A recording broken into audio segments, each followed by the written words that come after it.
Assalamualaikum warahmatullahi wabarakatuh. Perkenalkan, nama saya Sri Wideningsi dan partner saya Clarita Lumban Batu. Kami ingin mempresentasikan mengenai perkembangan peserta didik. Yang pertama-tama, partner saya akan menyampaikan materi tersebut. Di sini saya akan membahas materi yang pertama, itu tentang perkembangan kognitif anak usia dini dan sekolah dasar. Di sini kita dapat melihat gambar perkembangan kognitif anak usia dini dari usia 0 sampai dengan 5 tahun. Perkembangan kognitif merupakan suatu perkembangan yang sangat komprehensif, yaitu berkaitan dengan kemampuan berpikir seperti kemampuan bernalar, mengingat, menghafal, memecahkan masalah-masalah nyata, beride, dan kreativitas. Usia 7-11 tahun merupakan usia ketika anak sudah memasuki masa sekolah. Sebagaimana menurut teori kognitif Jean Piaget, pemikiran anak-anak usia sekolah dasar disebut pemikiran operasional konkret. Juga mengatakan bahwa anak dapat membangun secara aktif dunia kognitifnya sendiri. Maksud dari operasional konkret ini kondisi di mana anak-anak sudah dapat memfungsikan akalnya untuk berpikir secara logis terhadap sesuatu yang bersifat konkret atau nyata.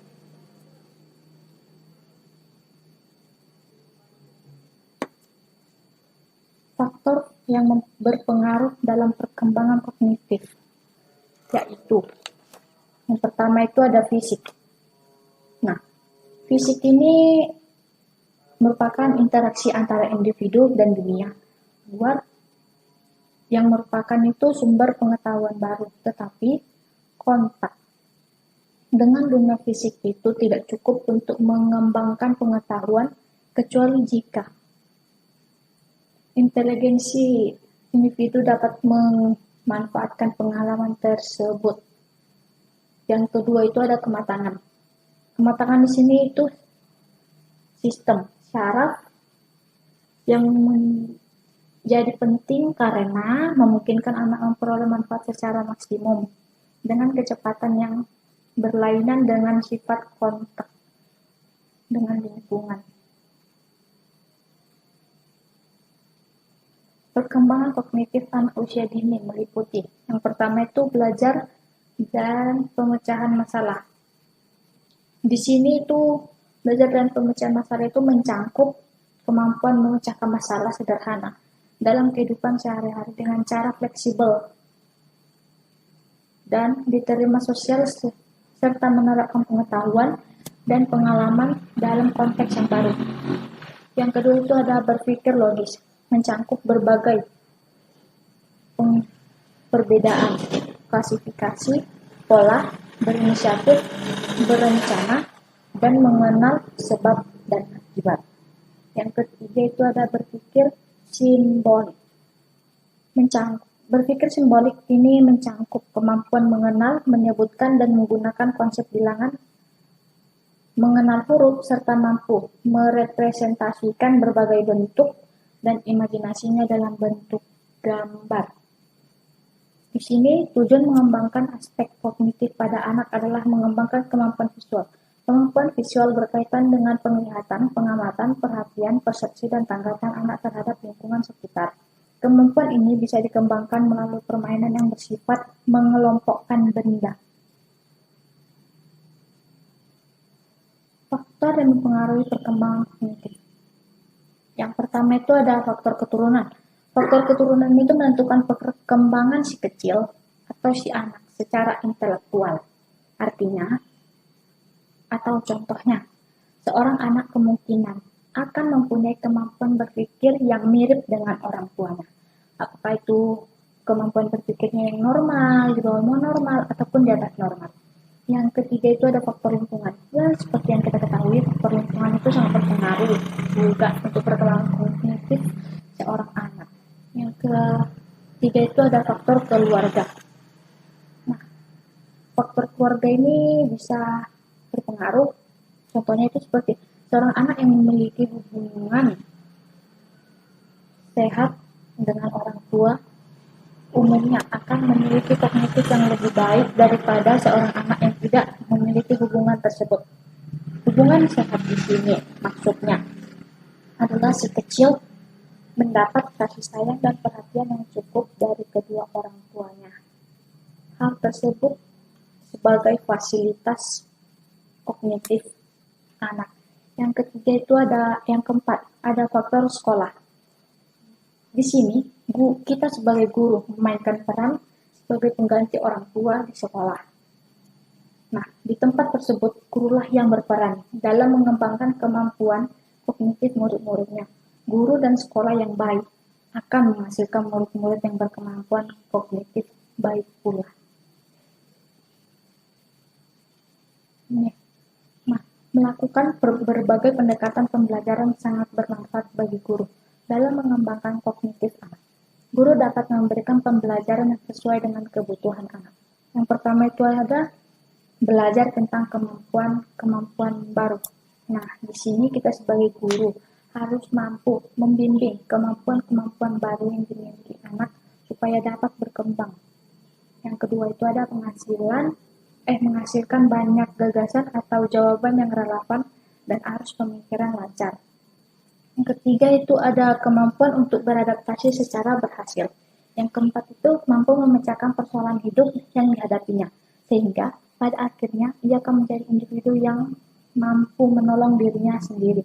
Nah, kita di sini sebagai guru berperan selalu untuk dituntut memberikan arahan pada anak dalam setiap pembelajarannya, memberikan pengalaman langsung, dan guru harus menjadi penanya yang aktif untuk anak berpikir dan mengemukakan pikirannya, supaya pembelajaran lebih mengena dan melekat pada anak tersebut.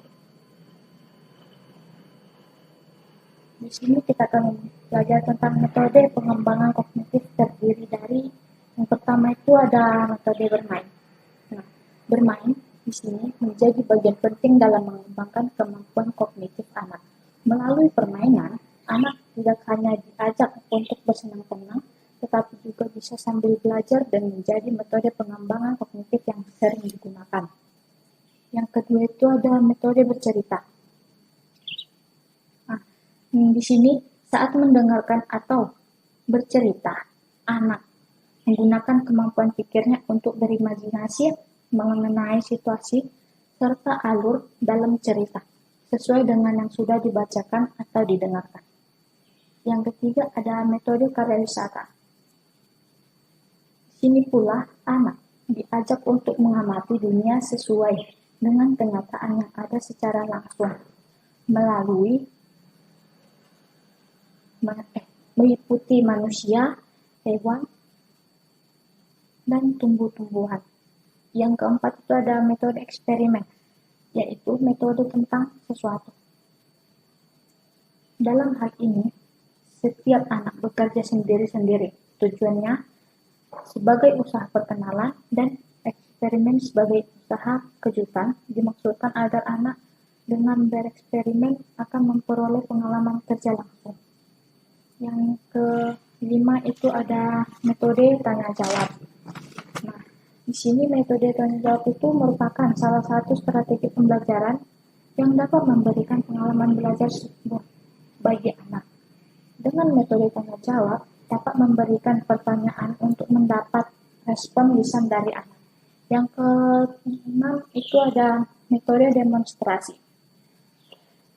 Metode demonstrasi itu metode mengajar dengan cara memperagakan barang, kejadian, aturan, atau urutan melakukan suatu kegiatan baik secara langsung maupun penggunaan media. Selanjutnya itu ada metode penugasan. Metode penugasan di sini yaitu metode yang memberikan kesempatan kepada anak melaksanakan tugas berdasarkan petunjuk langsung dari guru apa yang harus dikerjakan sehingga anak dapat memahami tugasnya secara nyata. Yang terakhir itu ada metode sosiodrama. Nah, sosiodrama ini yaitu teknik yang digunakan untuk mengekspresikan berbagai jenis perasaan yang menekan melalui suatu suasana yang didramatiskan sehingga dapat secara bebas mengungkapkan diri sendiri secara lisan.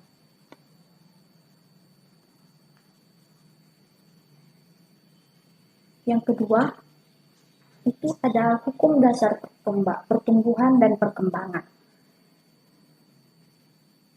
Hukum pertumbuhan dan perkembangan menerangkan bagaimana sebuah perubahan secara fisik dan mental berlangsung secara terus-menerus dialami dari masa-masa. Hukum perkembangan merupakan sebuah kaidah fundamental tentang realitas kehidupan anak-anak atau manusia yang telah disepakati kebenarannya berdasarkan hasil pemikiran dan penelitian yang seksama. Hukum pertumbuhan. Menurut Satoto 1993, terdapat dua hukum pertumbuhan fisik yang berlaku umum dan menyeluruh, yaitu yang pertama itu ada hukum Cepala-Caudal. Nah, hukum ini dimulai dari arah kepala menuju ke kaki. Dalam hukum ini, bagian kepala tumbuh lebih dulu daripada daerah-daerah lain. Kematangan pertumbuhan yang berlangsung lebih dahulu di bagian kepala, kemudian berlanjut ke bagian-bagian lain dari tubuh. Yang kedua itu ada hukum proximodistal. Hukum proximodistal ini pertumbuhan berpusat dari daerah sumbu atau proximo ke arah tepi atau distal. Menurut hukum ini, pertumbuhan dimulai dari sumbu yang terdiri dari jantung, alat pernapasan, dan alat pencernaan yang akan tumbuh terlebih dahulu dan lebih pesat apabila dibandingkan dengan anggota tubuh lainnya atau anggota gerak badan. Baik, di sini saya akan menjelaskan mengenai hukum perkembangan. Hukum perkembangan adalah sebuah prinsip yang mendasari perkembangan baik secara fisik maupun psikis. Di sini ada beberapa hukum mengenai hukum perkembangan. Yang pertama itu adalah perkembangan tidak dapat dinyatakan dalam bentuk angka. Yang kedua, perkembangan sangat dipengaruhi oleh hasil belajar. Yang ketiga, usia anak mempengaruhi perkembangan. Yang keempat, setiap anak memiliki perkembangan yang berbeda-beda. Yang kelima, dalam keseluruhan periode perkembangan mengikuti pola perkembangan. Yang keenam, perkembangan dipengaruhi oleh faktor hereditas. Baik, di slide selanjutnya adalah hukum perkembangan adalah sebuah prinsip yang mendasari perkembangan fisik yang dibagi menjadi beberapa bagian. Yang pertama adalah hukum rekapitulasi, yang kedua adalah hukum irama perkembangan, yang ketiga hukum tempo perkembangan, yang keempat hukum resulter, yang kelima adalah hukum masa eksploratif, yang keenam adalah hukum pertahanan diri. Perkembangan anak juga meliputi tentang kepekaan. Apa sih yang dimaksud dengan kepekaan? Kepekaan adalah masa suatu fungsi untuk dikembangkan, masa yang terjadinya dalam perkembangan pada saat-saat tertentu sehingga apa yang diajarkannya mudah untuk diikuti dan berjalan lebih baik. Baik, di slide selanjutnya, masa peka menurut para ahli dibagi menjadi 3. Yang pertama menurut Maria Montessori, ia menyatakan bahwa anak-anak dalam kelompok usia sejak lahir hingga 6 tahun, mereka mengalami masa Golden Age. Dan yang kedua menurut Carnegie Schwartz, dia menyatakan masa perkembangan otak pada anak di bawah usia 1 tahun lebih cepat dan lebih luas dari yang ia ketahui sebelumnya. Yang ketiga, menurut Bamet, ia menyatakan bahwa sebuah studi baru ini menemukan bahwa program pendidikan konsistensi antara pendidikan anak usia dini atau Golden Age yang berkualitas dan berkembang anak sesuai perkembangan.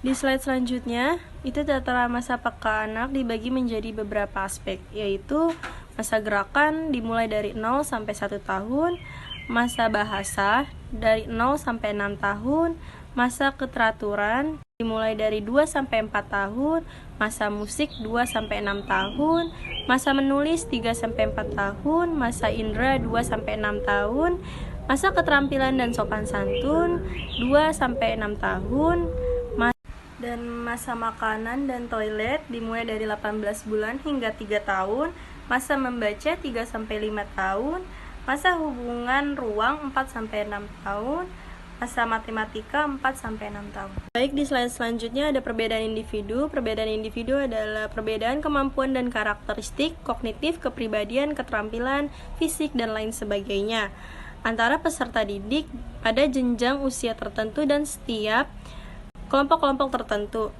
Perbedaan individual berkaitan dengan psikologi pribadi yang menjelaskan perbedaan psikolog, orang-orang, serta berbagai persamaannya. Di slide selanjutnya, cara mengatasi perbedaan. Yang pertama, cara pandang kita terhadap perbedaan. Berpikirlah positif dengan mensyukuri adanya perbedaan. Yang kedua, kelola perbedaan sebaik mungkin, bermusyawarah untuk mencapai kesepakatan. Yang ketiga, selalu posisikan segala sesuatu pada tempatnya. Yang terakhir, jangan pernah meremehkan orang lain apapun dan bagaimanapun keadaannya. Baik, di slide selanjutnya itu tentang apa saja yang mempengaruhi perbedaan individual dalam belajar. Yang pertama, perbedaan kognitif, perbedaan kecakapan berbahasa, perbedaan kecakapan motorik, perbedaan bersikap belajar, perbedaan bakat, perbedaan latar belakang, perbedaan jenis kelamin atau gender, lalu perbedaan minat. Baik, cukup sekian presentasi dari kelompok kami. Kurang lebihnya kami mohon maaf. Assalamualaikum warahmatullahi wabarakatuh.